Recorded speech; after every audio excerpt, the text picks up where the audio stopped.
In today's video, coffee made with sand,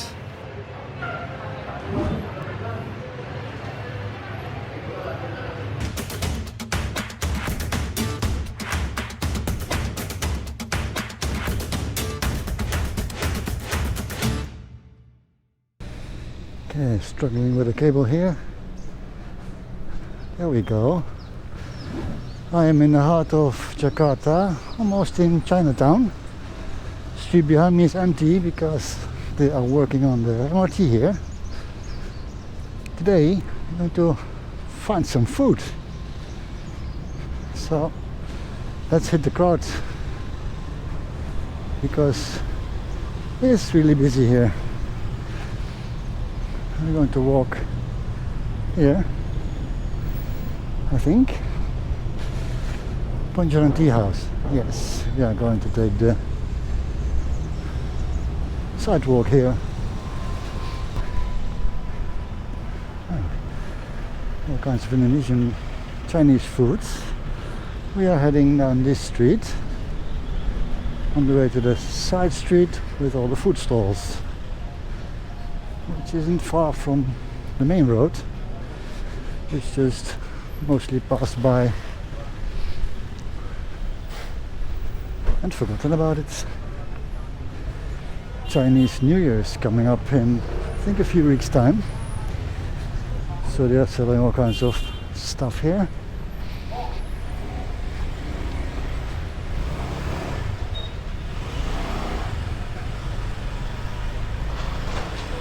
Let's see if we can get closer to that first. That's a lot of Chinese lampions. This pop-up market mainly sells products in red for those celebrating the Chinese New Year, called Imlek in Indonesia, which is just around the corner. This year it falls on February 1st. Red is the color of prosperity, luck and wealth, and is the go-to color for Chinese and ethnic Chinese across the world. Everything from sweets to car decorations and clothing like dresses and simple shirts are red. A big part also features a tiger, as the upcoming year will be the year of the tiger.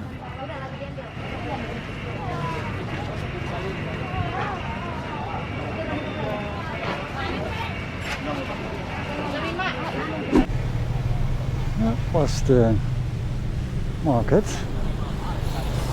We're going to look for something to drink or something to eat. Oh, the cycle.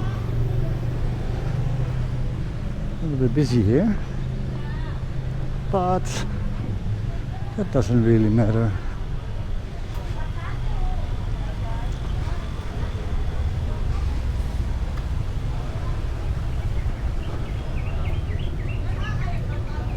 Lot of seafood here. Oh.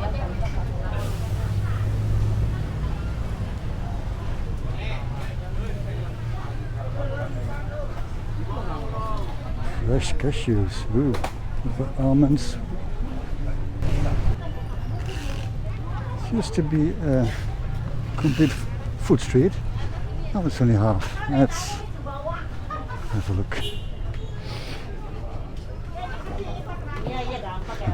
Yeah.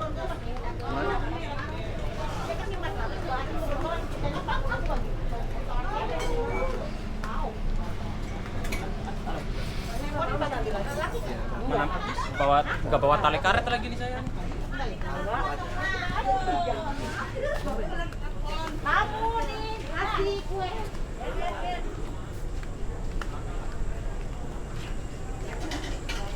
Still a reminder that it's COVID time.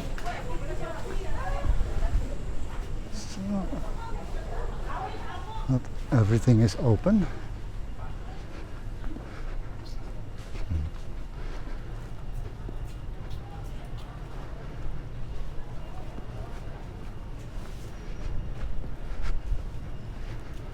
Okay, some fruit. It's really quiet here actually. Used to be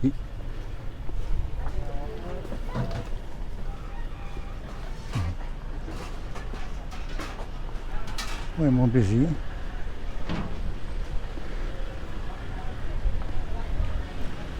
So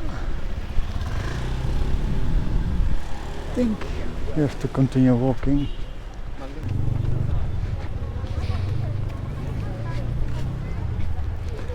Panjalan Chinatown points more in Chinese style, with a Starbucks of course then. Let's keep walking.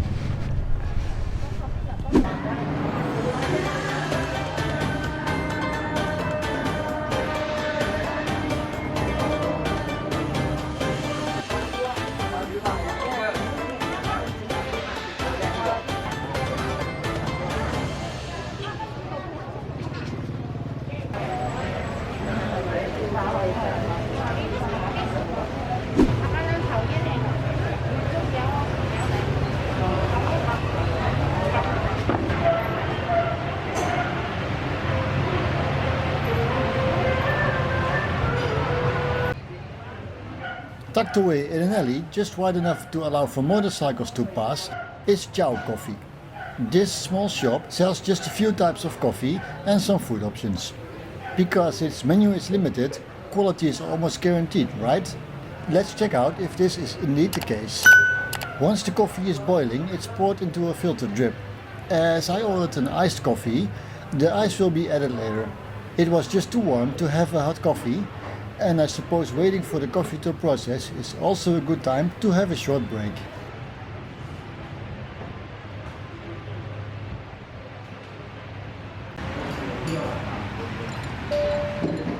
Once served, the coffee is already cold enough to drink.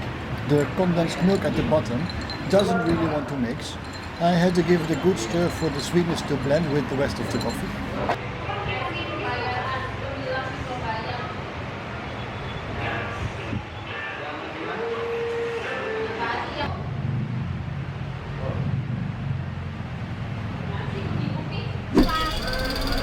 Extremely busy here.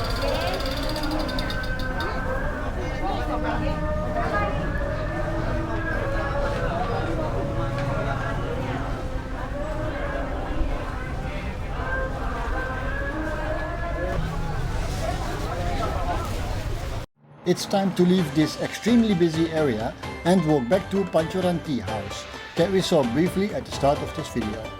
I'll grab my lunch there, as I'm in for a large plate of fried noodles with a good amount of seafood with chicken and veggies.